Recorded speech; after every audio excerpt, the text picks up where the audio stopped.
Colonel Rob Maness has a lifelong record of providing dedicated service to this nation. Having worked his way up from the enlisted ranks to full colonel, he served our country for more than 32 years. He has served as a bomber squadron commander, bomb disposal technician, Joint Chiefs of Staff Operations Officer, assisted the National Security Team with the campaign plan for the global war on terrorism. He authored the first theater nuclear war plan and served as the Vice Commander of America's largest airborne intelligence wing. Colonel Rob Maness is a true American hero.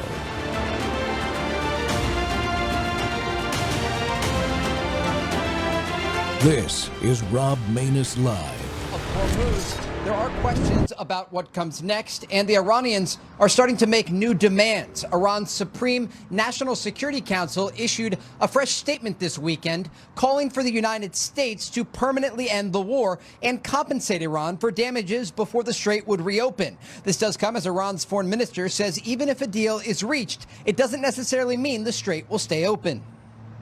We have been discussing the temporary route, and we are very close to reaching a conclusion.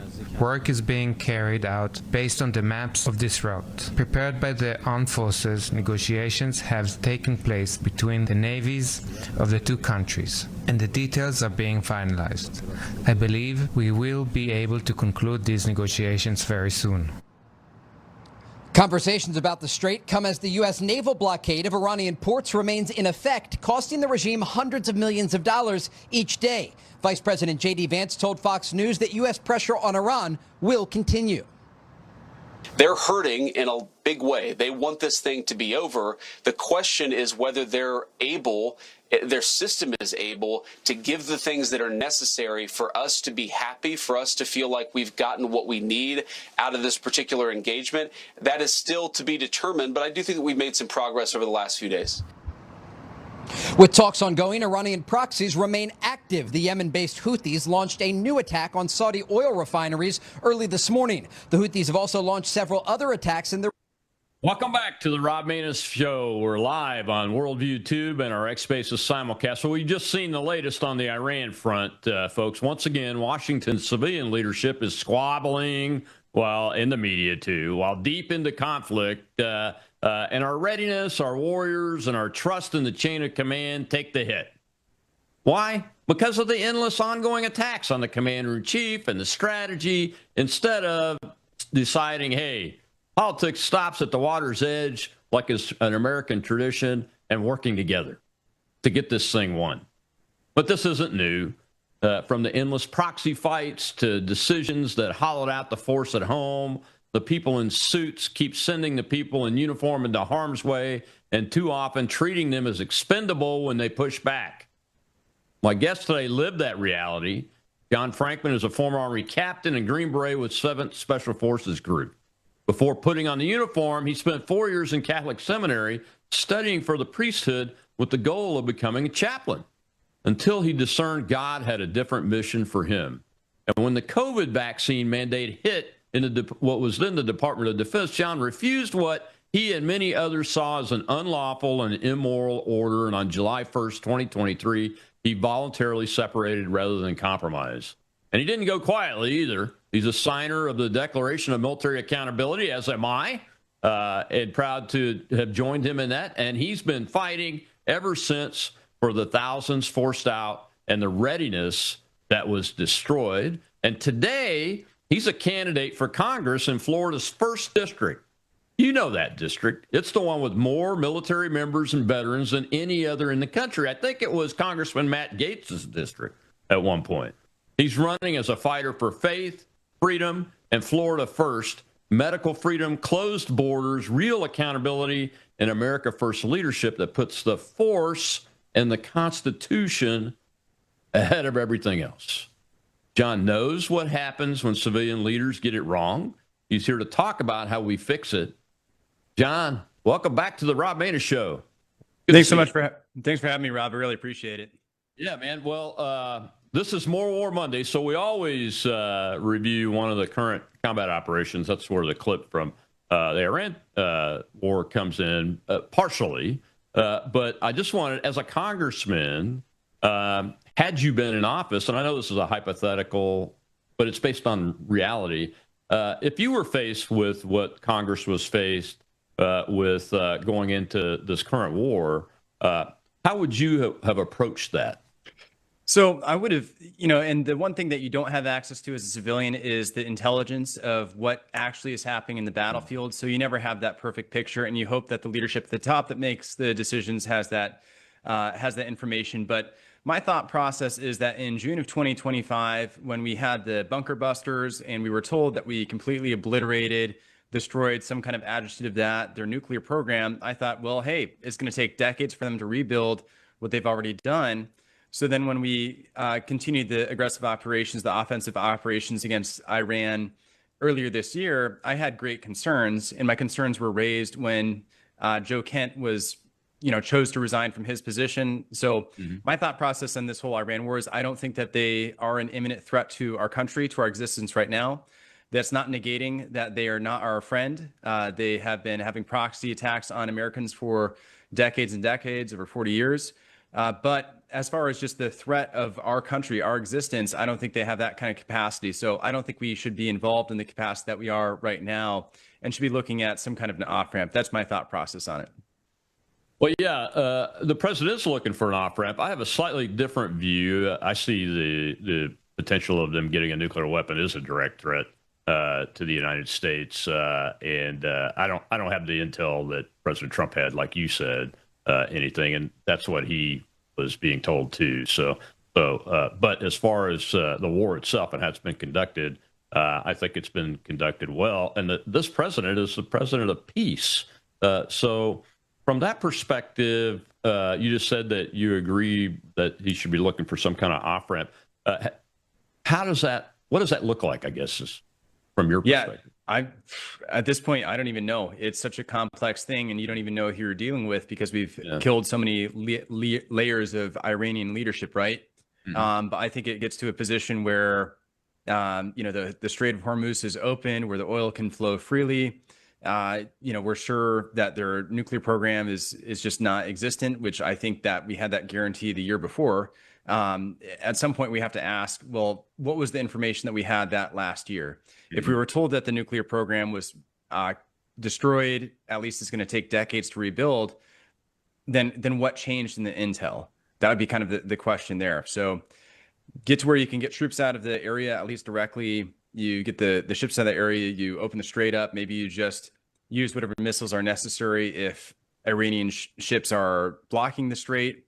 I'm sure that they can do different drone attacks from the shores, and that's completely changed warfare, which has made it more complex. But my thought process with Iran is obviously if they have aggression, you need to fight back. I had Green Berets and other soft members reaching out to me during the Biden years where they were basically just bait. They were left in Syria or some other surrounding country. They would get fired on. The rules of engagement were such that they basically had to be shot and killed in order to fight back. That's not right. I think every missile they send at us, we send 10, 20 back. And I think that's the level of aggression that we should have in order to kind of play whack-a-mole, because if you think you're going to fix the Middle East, it's just not going to happen, but you can certainly try to mitigate a lot of the different difficulties that you have. Yeah, I think you're right. Those two things, that they can't block the strait, which really we don't get oil out of it anymore to any great extent, but it does affect the market and the prices everywhere, especially gasoline prices, even here. And then the nuclear piece. We got to have those two things be successful. We can't rely on some fuzzy intel. And I don't know if the intel last year was fuzzy or not, or they actually said, "Hey, we think we got it figured out." And here's where we're at. But as you know, intel doesn't work that way. So you're in this unique district, and I know you've been campaigning hard. I follow your efforts and everything on social media. What are the veterans and military members that you're talking to that you're asking to vote for you? What are they telling you about this? I mean, with Iran, it's kind of mixed. It's not necessarily the biggest topic that they're all discussing. I mean, for them, they're more concerned about their VA healthcare, getting the benefits that they need. The nearest hospital for us is in Biloxi, and that's hours outside the district, and they only serve 20,000 veterans there. But we have two clinics here. One serves 38,000, and that's only a clinic in Pensacola. Another about 30,000. That's in Eglin Air Force Base area. And we have about 90,000 veterans who are enrolled in healthcare here, and they wonder, why did they have to travel so far for a hospital? What did they need to do to get enrolled?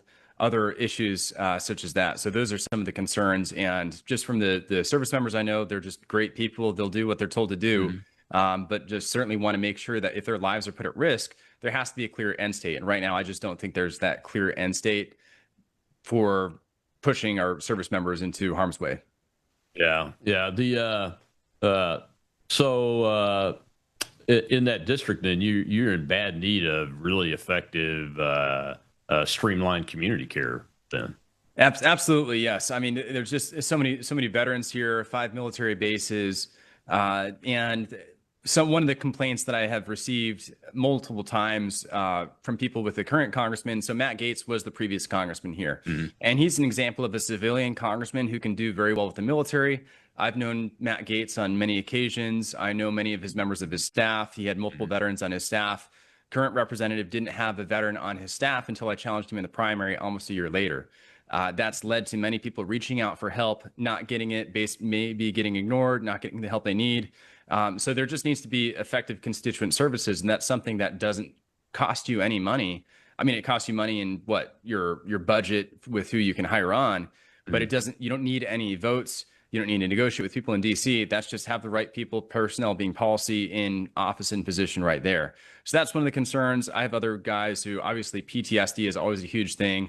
Folks have been very happy when I've expressed my interest in making Ibogaine and hyperbaric chambers available to them, different experimental drugs that I know a number of Green Berets who've gone to Central South America for that treatment, and they've come back. They've broken bad habits. They don't really have PTSD. They're kind of calm.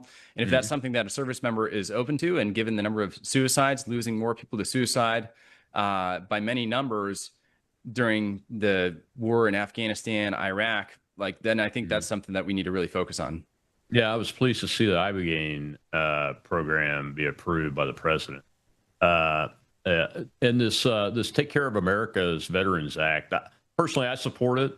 And everything, but I see there's a lot of opposition. Are you hearing from folks about that act? Because one of its good parts is that I think it approves hyperbaric oxygen chambers, and it makes community care actually work the way it was originally intended by President Trump. No, I've heard that from a couple of folks, and I'd be in favor of many of the efforts that Congress is pushing forward for, or that are being called for with regards to veterans, whether it's the Veteran Bill of Rights that our friend in Veteran Action is pushing forward, whether it's the Richard Starr Act to make sure that you can get your VA pay and also your retirement pay at the same time.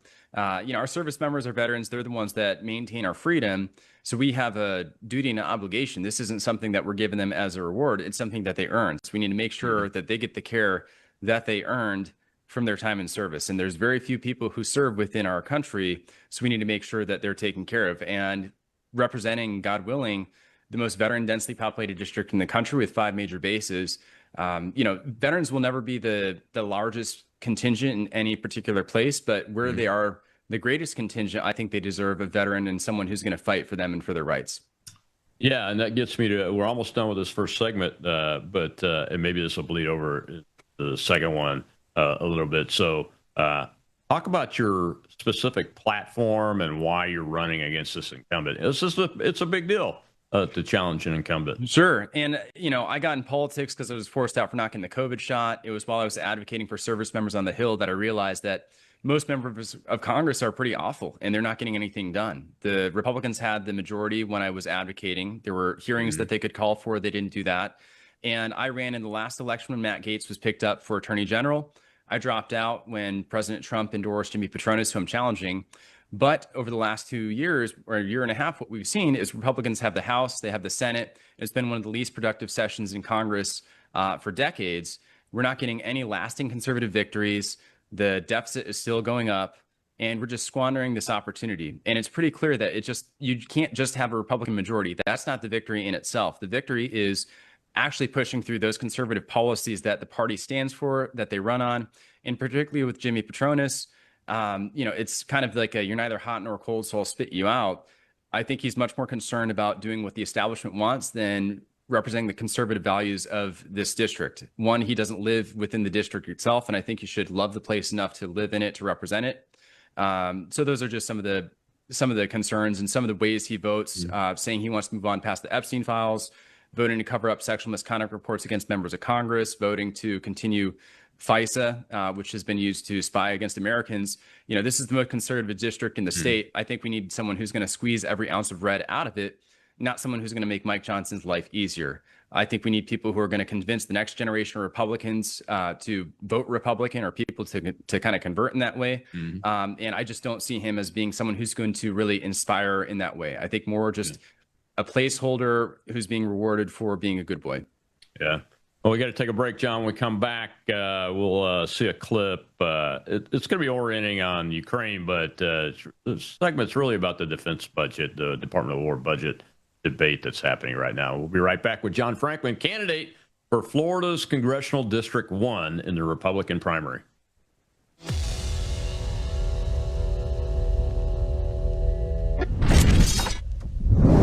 At a certain age, you stop chasing younger. You start protecting what helps you feel steady, strong, and well.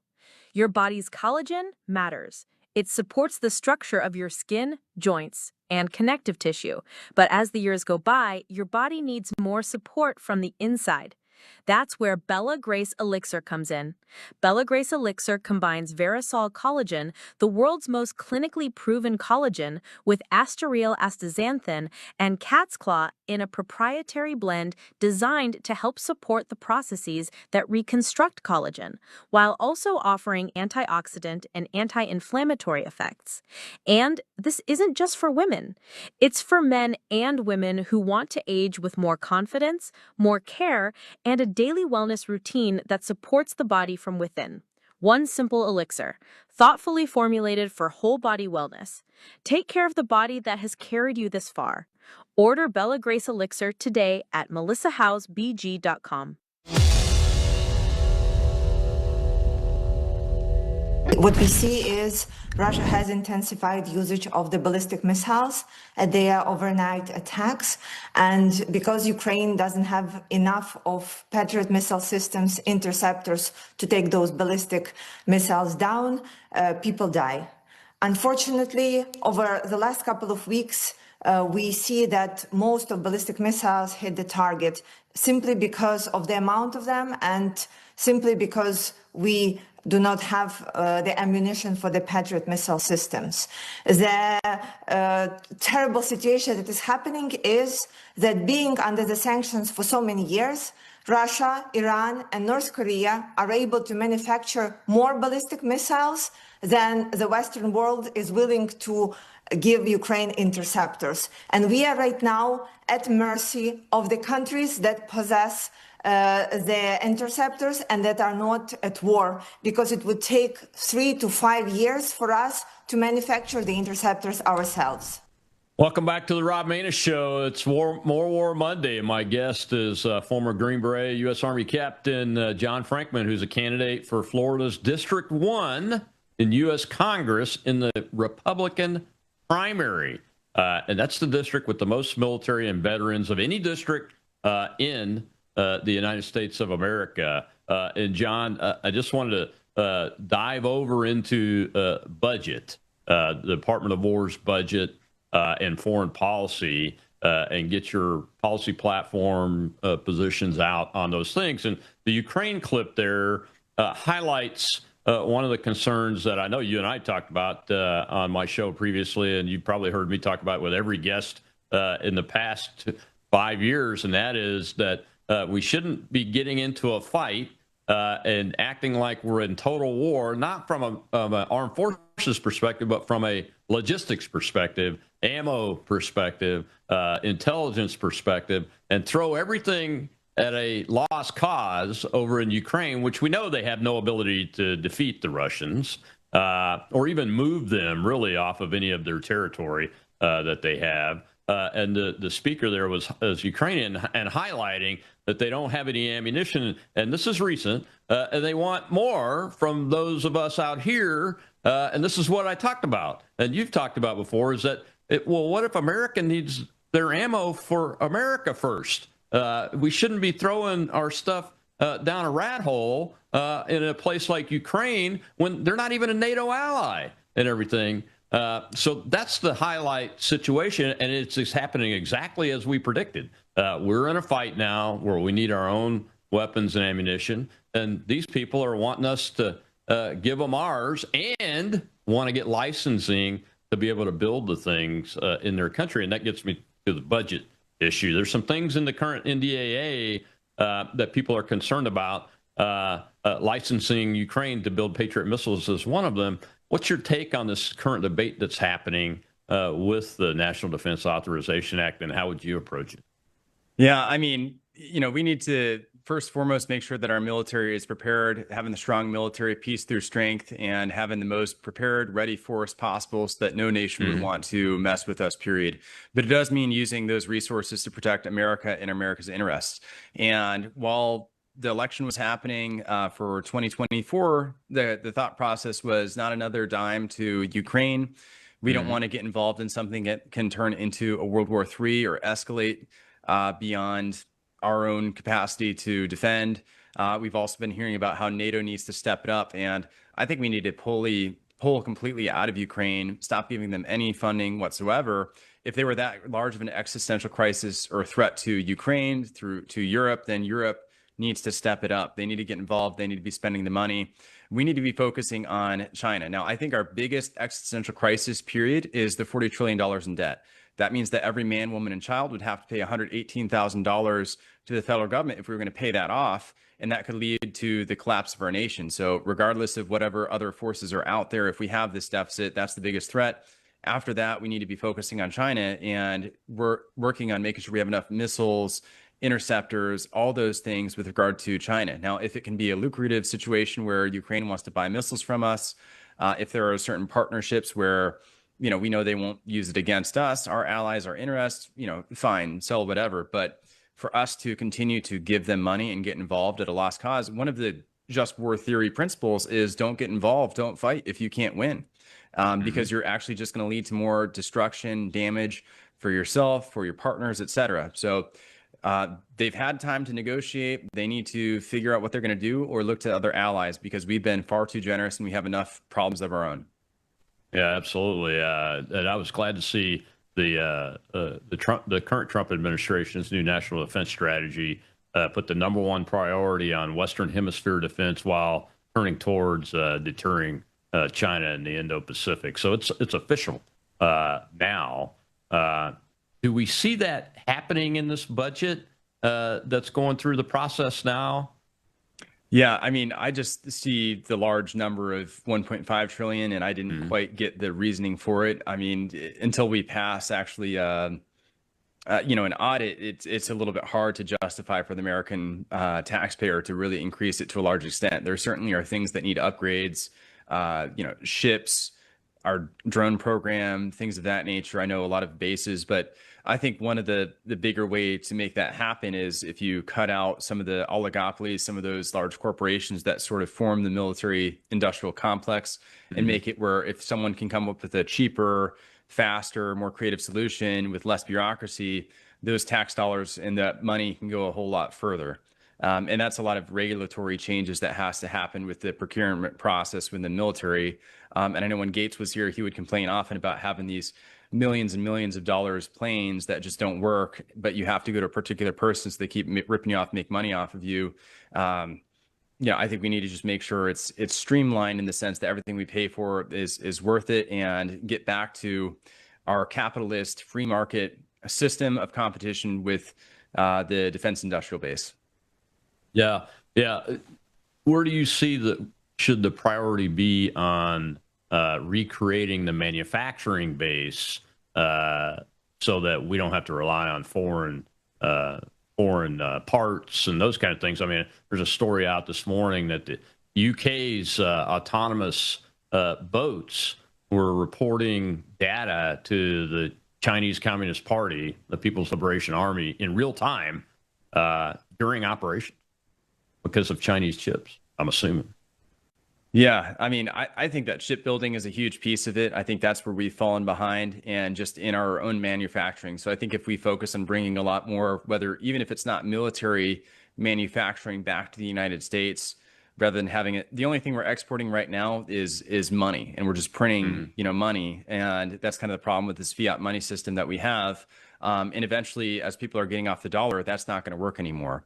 So I think if we just focus on the economy, and there's four different elements of power. There's diplomacy, information, military, economy.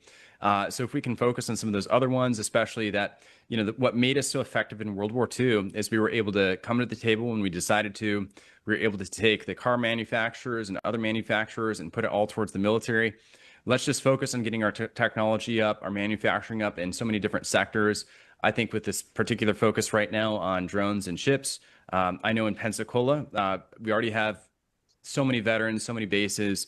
There's that possibility of having shipbuilding Pensacola. I think that's a place where we could bring some federal dollars down to get some in-house shipbuilding going. But those would be some of the priorities I would like to look at. Yeah, glad to hear that. Saronic just announced, I think yesterday, they're going to do their testing of their new 220-foot small container ship that's autonomous right here in Gulfport, Mississippi, where I live. So we're excited about that, getting more use of our port system. I think there should be at least 3 new large shipyards created along the Gulf Coast in Florida and Mississippi for sure. Yep. So I look forward to seeing your work on that when you win. God willing, and the best place in the world, the Gulf Coast. Yeah, absolutely. In the Gulf of America, I might add. Oh, yeah. I saw, speaking of new manufacturers and getting away from the defense primes, the Palmer Lucky's company, Anduril, said they're going to do their first year of production on this low-cost cruise missile, the LCCM, and produce about 7,000 of them. Relatively speaking, the defense prime that produces our cruise missile can't make 900 in a year. That's good news, right? Absolutely. And we have to look at, how drones have just absolutely changed the battlefield. And it's not just a measure of what's the most effective weapon, what's the most dangerous, it's what's the most cost effective. And if you have drones that can destroy millions of dollars a ship and they only cost tens of thousands of dollars, well, eventually that's going to be the new attrition. And we don't have just endless, limitless money to spend. So we need to be very much allowing for just our creativity, protecting our technology, our patents, et cetera, from any kind of Chinese, stealing, robbing, to get to the most creative, cost-effective way of using technology in order to bring it towards warfare, to just maintain that, be the global hegemon, be the most powerful nation in the world that no one wants to mess with. Yeah, that's deterrence. That's how you, the most effective way of Right. not getting into endless wars, right? Yeah. Is to be the deterrent against all comers. When you look at the budget across the board beyond just national security, what do you see as the ways that you can bring to the table to help remove that $40 trillion in debt, which is an existential crisis? Yeah, you need to get to one single subject spending bills. And in many ways, I was very blessed that Matt Gaetz was my congressman and I was able to really listen to a lot of what he said. But really getting to those single subject spending bills is a huge thing. When you do the omnibus bills, that just continues to drive the budget up. We're still spending at the Biden era level of spending. So you nail that down, that gets a lot of the fat out. I'm a big believer in the 10th Amendment. The 10th Amendment says that anything not relegated specifically and explicitly to the federal government belongs to the state level. So I think you bring those things down to the state level that our Constitution doesn't explicitly stay. So that easy one is education, get rid of the Department of Education. Maybe you get rid of a bunch of the different law enforcement agencies and just focused on just one, and then having branches of that to kind of streamline it. You could probably shrink the intelligence space, because why do we have so many intelligence agencies when they're all going to compete with each other and want to get the head start on the other, and that might prevent some information sharing. But just whenever you have more bureaucracy, you have more money spent. An easy one is obviously stopping foreign funding. If you're a household of 5 and we went with a $118,000 deficit, if you're over $500,000 in debt, you're not giving money down the street. You're not allowing illegals into your house where you're feeding them and giving them healthcare too. You're taking care of yourself. So deporting illegal aliens, not giving any money to foreign countries, single subject spending bills.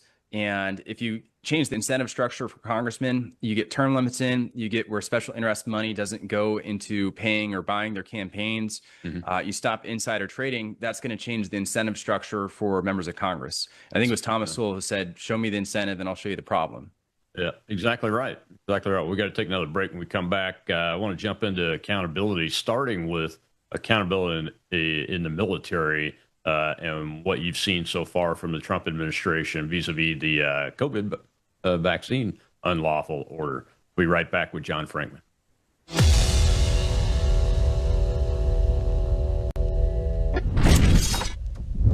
Take a look at the water you just poured. It looks clean. It tastes fine. But what's really in it?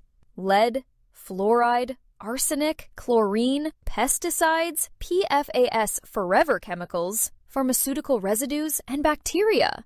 Every single day, these toxins flow straight from your tap into your glass, into your family. It's time for Sentry H2O from Worldview Water. Sentry H2O is the ultimate water treatment technology, designed to remove harmful toxins, balance your water's pH, and enrich it with essential minerals like calcium and magnesium, the way nature intended. From commercial scale systems to whole house filtration, to crisp, delicious drinking water right at your kitchen sink and shower, Sentry H2O delivers cleaner, healthier water everywhere you need it. No plumber, no tools, no plumbing knowledge required. Perfect for homes, apartments, rentals, RVs, refrigerators, and more. Because everyone deserves access to clean, healthy water. Visit worldviewwater.net. That's worldviewwater.net.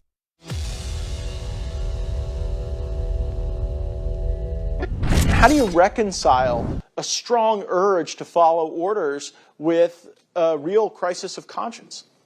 Well, first and foremost, you have to follow God's law, not man's law. And you had people who, it wasn't just a conscience thing. This was unlawful, and it was unlawful because there was no FDA-approved shot that was available to service members. They were only offered the emergency use one. So everybody who was punished was done so unlawfully, and that's why these flag officers have to be held accountable. And you were one of the few congressmen who understood that your job as a member of the House Armed Service Committee wasn't just to write a blank check to Congress. It was to be the civilian leadership over those generals to keep them in check when they stepped out of line, when they weren't being lawful. When they weren't being lawful. Welcome back to the Rob Mena Show. And my guest today is that man right there, former U.S. Army Special Forces Captain John Frankman. And John, you left the service over the COVID-19 unlawful order for the COVID-19 vaccine.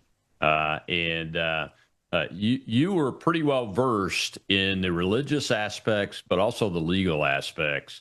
From your perspective, I mean, we've been on the stage with President Trump where he talked about this, and you asked him questions about it just before the election in 24. So from your perspective, how is it going since he got back into office on what he said he was going to do? So unfortunately, the reinstatement process has not been what we were all expecting to be, and there really hasn't been any accountability. And when I talked to President Trump, I asked, what would you do to repair the military and how you hold people accountable? And he said he would fire their asses, but we haven't really seen any accountability. There have been people who've been tangentially fired for other things. Usually it was under the name of DEI or other such matters, but some of the biggest COVID tyrants are the ones who are at the highest levels of the Pentagon right now. And looking at the numbers, we had about 100,000 leave the military because of the vax mandate. 8,600 are considered involuntarily separated, about 80, 90K considered voluntarily separated. And of that 100K or so, and we don't have the exact number because it's not a stat that the DoD would want to track, less than 200 have come back in as far as the most recent stats I have. So that's a 500 to 1 ratio, less than one person for every 500 forced out. That's not acceptable. And the reason that's the number is the process is overly bureaucratic and difficult. There isn't full back pay. Only those who are kicked out are entitled to back pay. And even their back pay is subtracted from everything they made as a civilian. From the day they were kicked out to the day they go back in, most people don't get entitled to any. And there's been no accountability. And if you have a broken relationship, a relationship that's messed up, you don't go back to it unless there's some kind of amends. And there hasn't been that amends. So there's so much more work to be done, and the military will be a morally weaker place until then. And there's going to be no way to ensure that this doesn't happen again unless different laws are put in the books or there's accountability and people are held accountable for the laws that they already broke. Yeah, I mean, we both know people that we worked with on the outside that are now on the inside as part of the reinstatement task force, I believe. And there's more than one. There's one in each service and one in the Department of War level, I believe. I mean, are you hearing about what the big sticking points are beyond the back pay? And I honestly thought that had been addressed, but I guess it hasn't. Yeah, I mean, there really shouldn't have to be a reinstatement task force. It should just be a MILPER or some guidance that you're told what to do. But it comes down to, I think, a political appetite thing, and you don't really hear any members of Congress talking about this right now. I think everybody wants to check the box, say, hey, we did it, we solved the issue, let's move on. We don't want to get hung up on COVID. Maybe there's special interest money or involved. Maybe enough of their constituents aren't loud enough about it to where they actually care. But from the people on the inside, there isn't the understanding. Most people don't know, why was this an unlawful order? Secretary of War came out, said it was unlawful, but for most, there's this understanding that, hey, there's some special people who left the military, and because Trump's trying to appease them, he's going to let them back in. But really, when we're told to get shots, we just got to get shots. So what's the deal? There still is that mindset. So there hasn't been the shift in narrative. So I know the people on the task force, some are very good friends of mine. They're doing everything they can. There is one who's doing the kind of review. And once they do the review, we'll see if anything comes out about it. But I think they're still going against the bureaucracy, and we just can't underestimate the swampiness, not only in the government, but also in the Pentagon. Yeah, I'm glad you brought up the Congress, because that's the sense I get, is that they've moved past it. And that's unfortunate, because 100,000 folks like these folks, I mean, that's a pretty big hit on readiness, right? It absolutely is. And, we have those stats based on how many people left the military within the first year of the mandate coming out, looking at how many religious exemptions were filed or how many people left, even with regards to that. But it is absolutely a huge number. And maybe those people, they would have eventually retired or left or med boarded, but it's just them doing it sooner and all at once. And that's where you have this particular group that is a lot more morally sensitive, a lot more focused on their conscience, on following the Constitution. Many of them are very talented at their jobs and what they do. We know pilots. I was a special operator. It took a lot of money to put me through the training I did. So that is the hit on readiness. But I'm more concerned about the hit on the moral capacity of the service. And with regards to Congress, like what I said with Matt Gaetz, what the House Armed Service Committee should do is they should be holding military leadership accountable. They should be the civilian leadership over the military, not just the the daddies that write checks to the DOD because they say they need it. We're not their sugar daddies. We're the civilians that overlook them. So I would hope that we see that, and would be my intention, God willing, if we get elected.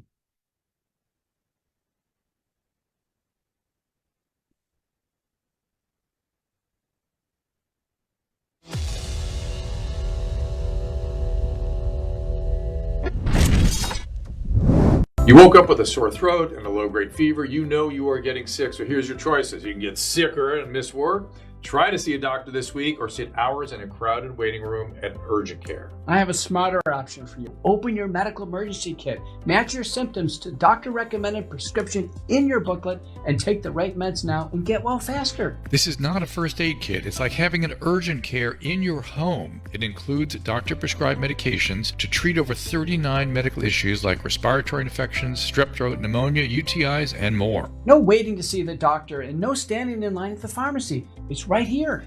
Every home should have at least one medical emergency kit, and here's how to order. Go to worldviewhealthcare.com. Your kit to treat dozens of common and serious illnesses is rushed to your door. worldviewhealthcare.com. That's worldviewhealthcare.com. The emergency kit available at worldviewhealthcare.com. Make sure you don't have to go to urgent care. I got pneumonia. I didn't have to go. I took this last year. Stayed at home, went to bed. Introducing Worldview Tube Vault. Over 35 years of radio broadcasts, television programs, documentaries, and ebooks. Plus, Worldviewpedia, our powerful search engine for instant worldview and Bible research. Join for as little as $7.99 a month. And now, Vault members get something brand new, courses. Our very first course is here, the Book of Revelation with Brannon House. 53 in-depth lessons, complete with overview quizzes, walking you verse by verse through one of the most important books in Scripture. Getting started is simple. Go to worldviewtube.com/vault and join today. Already a member? Visit worldviewtube.com, click the person icon in the top right, and log in. Then hover over Vault in the menu and select Courses. That's it. You're in. Join WorldviewTube Vault today at worldviewtube.com/vault.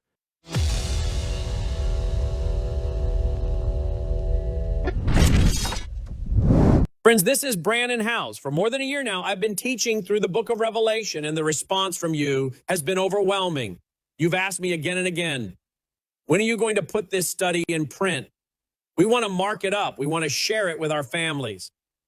Well, it's here. My brand new 2-volume commentary on the book of Revelation, verse by verse, chapter by chapter. This is not a watered down, allegorized replacement theology approach to Revelation. This is a literal, grammatical, historical study, the way the Lord intended his word to be read.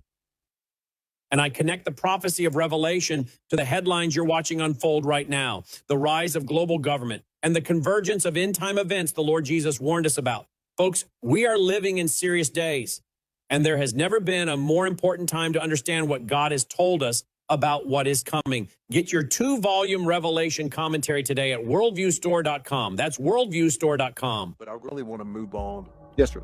So, lifelong Republican, I'm going to be Trump all 3 elections. Now, on that note, one of the biggest reasons I voted for Trump was the preemption law. And right now, look the way that things are going with the Epstein files. Can I be honest with y'all on the Epstein files? So then ultimately, me included, we all voted to release every single one of them.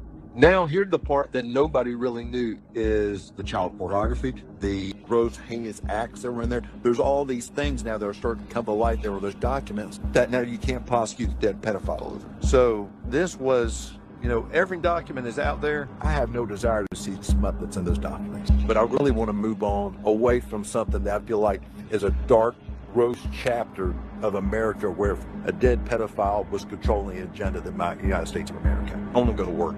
And I feel like there's no more work to be done on those documents. But at the same time, particularly for the victims, and I worked as a military sexual trauma counselor. So I don't want to re-traumatize those victims, put their names out of the public domain either. Their names don't have to be out there, but accountability is something that is so important. And if we know that there are people who are perpetrators, who have harmed children, we need accountability. Yeah, well, it is all out there for the full world to go investigate. So nothing, there's nothing, to my knowledge, saying, hey, this was dark, and the people that were engaged in this behavior are going to be held accountable because we have a higher standard. And I get there's me.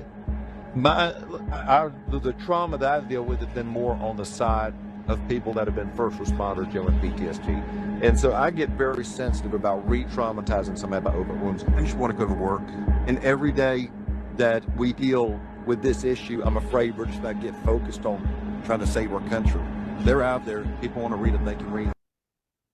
Yeah, so for those of you who are watching and wondering, what was that clip of? Well, I'm John Frankman, former Special Forces Green Beret, candidate for Florida's 1st Congressional District. And that was Representative Jimmy Patronis, who I'm challenging in the primary. So he took over for Matt Gaetz after Matt Gaetz was picked up for Attorney General. And he was asked about the Epstein files at a Republican executive committee here in Okaloosa County, which is where I live. And his response was rather troubling. He kind of said that we didn't know what was in the files.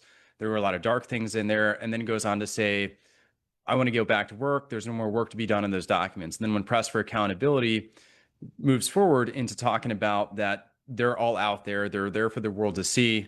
It shouldn't actually take my job, my working on those documents to actually fix the problem. So this is a point that I've brought up.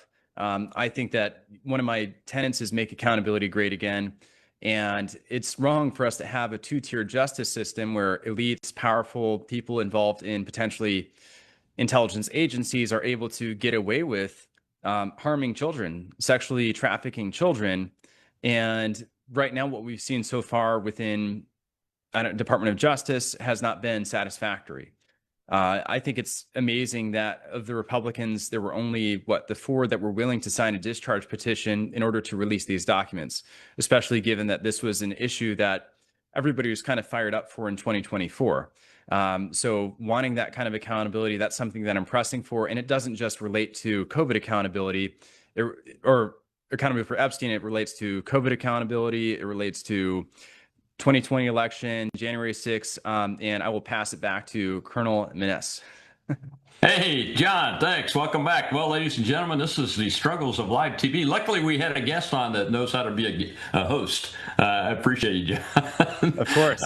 Look, that Epstein clip wasn't just about Epstein. I think you covered it really well, but I do a lot of work in the weaponization of government space right now, John, and I wanted to give you an opportunity to talk about what you'll do as a congressman in order to do things like set things right. Like the Epstein thing is one of those issues that, look, Epstein wasn't and Ghislaine Maxwell are not the only perpetrators in this. There are more perpetrators, and the American people, and I'm one of them, can't understand why more perpetrators aren't being tracked down, investigated thoroughly, and prosecuted where we're able. Yeah, absolutely. And, every branch has their own particular powers that come with it. One of the powers that you have for Congress is to do hearings. I also think that apart from legislating hearings, you are a public voice. So you can use your public voice, your platform, in order to spread and direct the American people. So want to use that platform and use all the formation I received, the 4 years of Catholic seminary, the systematic theology degree, the special forces, Green Beret training, everything I've learned through fighting for COVID, and bring that to bear as a public voice. But further, we have the power of the purse. And if certain agencies aren't cooperating and doing their job, why should we be supporting their budget? That's where we can really hit them where they hurt and make that happen. So, I will not be afraid. I love the president, stand for the things that he ran on for sure. We'll support that mission. America first. MAGA isn't just owned by one person. That is a whole movement in and of itself of making America great again. And we'll fight to do so. But when it comes to going against party leadership, I'm willing to stand up against them. And I have my past proof to show that I'm willing to do it, because I was willing to forego my job as a Green Beret, standing on principle, even at great personal cost. So if I need to go full Thomas Massey and do a discharge petition, if it's for medical freedom amendment, if it's for a pro-life amendment, if it's for releasing files of some sort, I will not be afraid to sign those documents, put my name on the line, and know that I might have a bunch of money thrown at me and a primary challenger coming in 2 years. But guess what? If I win, it's not because of the special interest groups. It's because of the people who are getting active volunteering and coming up and showing up to vote. Yeah, exactly right, man. Sorry about the beeping in the background, folks, but we're out of power and we're on emergency power, and that's just a fact of life on that. So speaking of going back onto being aggressive and fighting this, even if you have to go against the president. I mean, he took Thomas Massey out with about $32 million spend. Do you think you'll be able to get elected in a primary with that position? Or how are the folks on the ground talking about this kind of stuff, I guess is my question. Yeah, I mean, so there's some folks who are just not as politically involved. So they think that Thomas Massey is a terrible person who's trying to disrupt the president's agenda. And the difficulty, and politics well enough as I do, that there are people who do know all the players. They know their positions. They probably have met you already because they're so involved. You have another kind of layer of people who might watch news pretty regularly, but it's just Fox. They get whatever mailers they're sent. They kind of believe sort of the lines that they're told there. So they're somewhat involved, but maybe kept in a certain way. And there's largely age demographics based on that.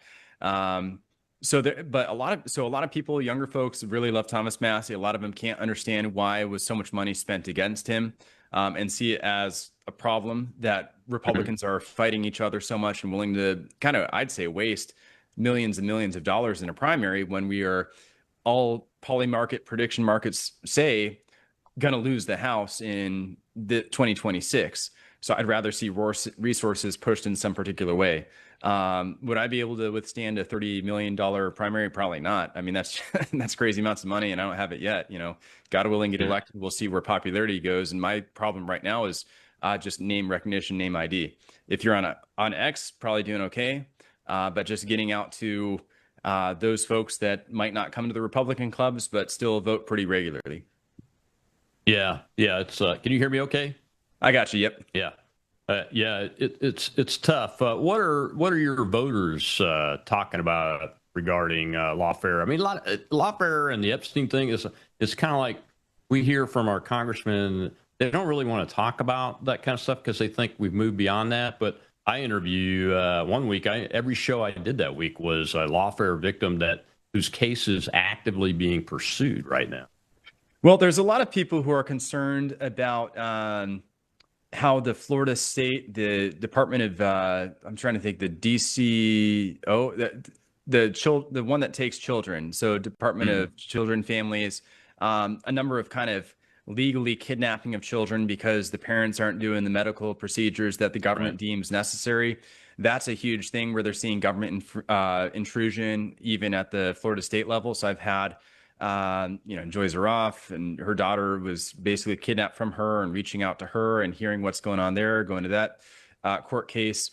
That's one of the areas. There's a lot of flock cameras going on. So although Democrats aren't in power right now, that's a huge issue here, largely thanks to the governor race and a lot of issues being highlighted there. So there is concerns about our Fourth Amendment rights not being spied upon.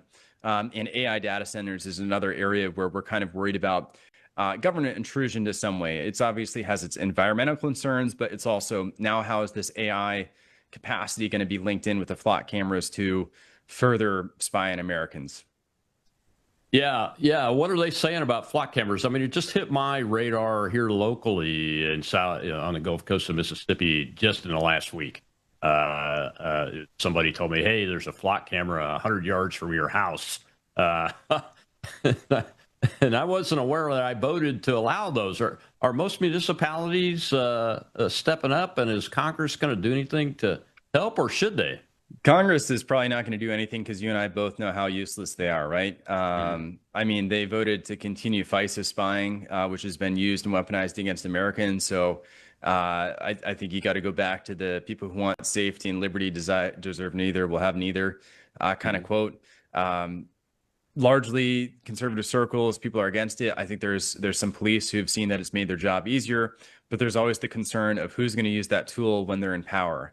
And I think just going through COVID, as short memory span as we have, we need to look into that and ask that question, who's going to use this later on? So I'm happy. Most of the counties are stepping up with regards to AI data centers in the area. So some of them are given outright bans. And that's largely, like I said, thanks to the governor race that's happening here. But with flock, I'd hope that there is some kind of a national ban, but within the state, we need to pressure our state legislature. And I do have some concerns about our state moving forward when DeSantis leaves. Yeah. On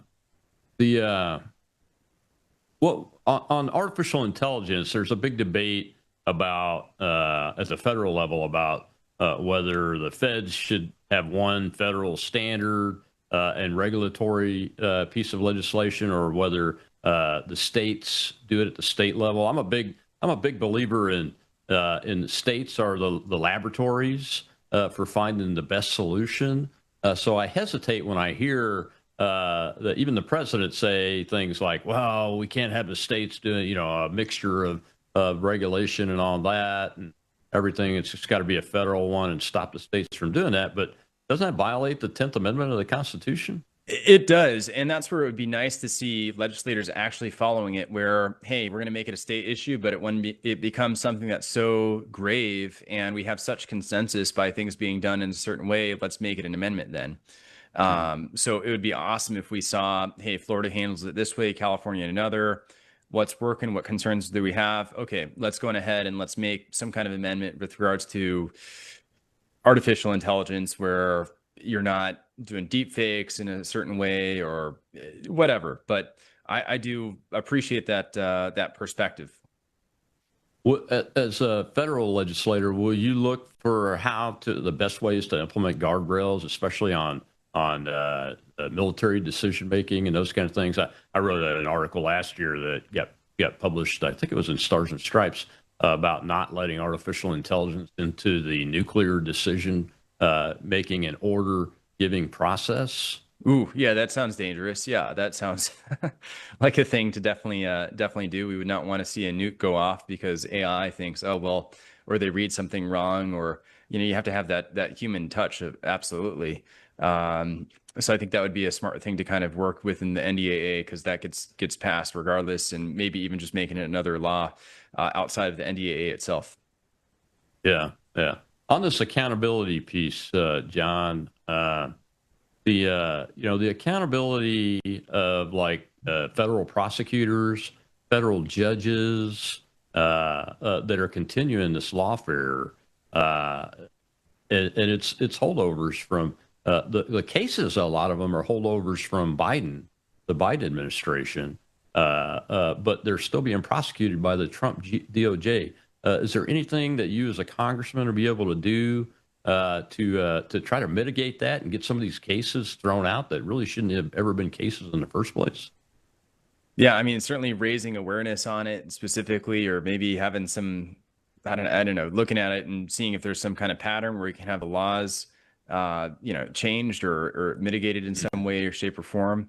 I'd have to look at the kind of case by case basis and then see what kind of an overall catch there can be. But I mean, the fact is that conservatives have been attacked by the government more than Democrats have, that there's been a weaponization against them, period. We've seen it during January 6th, with regards to the 2020 election, with the IRS. Well, I just try to get rid of the IRS, period, and go to a flat tax, a national sales tax, or some combination of the two. And that could, but maybe just dismantling the federal bureaucracy. It's just too much. We have unelected bureaucrats making laws for people, putting rules together, and then prosecuting people on those rules. So there needs to be some kind of relief. And certainly with regards to constituent services, if that were to happen to anyone within my district, would then fight with those appropriate agencies. Yeah, the question about helping folks, I think that's a big issue, especially for younger people. I mean, they look at somebody like me, and I talk about how I believe in the Declaration of Independence, the Constitution, but they don't see classical liberalism doing things like protecting them from outlandish university prices and this whole social culture of being told you got to go to college to get a good job, and then not being able to get a good job after you go $200,000 or more in debt, and the housing market being crushed by these 20 million illegals that were brought into this country, over and above the already millions and millions and millions of illegals that were here already. And the illegals are getting benefits both at the federal and state level. And you've got young people that bought into the Charlie Kirk coalition that really put President Trump back in office in a miracle. It's a historical miracle. A lot of them are looking at us going, you guys, you're not showing me that you're serious about this. What needs to happen in Congress to show those folks that we're serious about it? Because I'm serious about it. I want to enact new policies that do things like reduce the debt, reduce the size of the federal bureaucracy, deport all the illegals, and those kind of things. But how do we convince them that we really mean it? Well, Congress just has to do something. They have to pass legislation. And I think back to an event last Thursday night where Jimmy Petronis was. All he talked about is the amazing work that Trump's doing, how evil Democrats are, that Democrat socialists are taking over. That's not winning young people. They need to see action. They need to see the promises kept. So you have to get the mass deportations going. We can't just stop and start talking about amnesty. There needs to be the mass deportations, period, end of story. So never stop with that.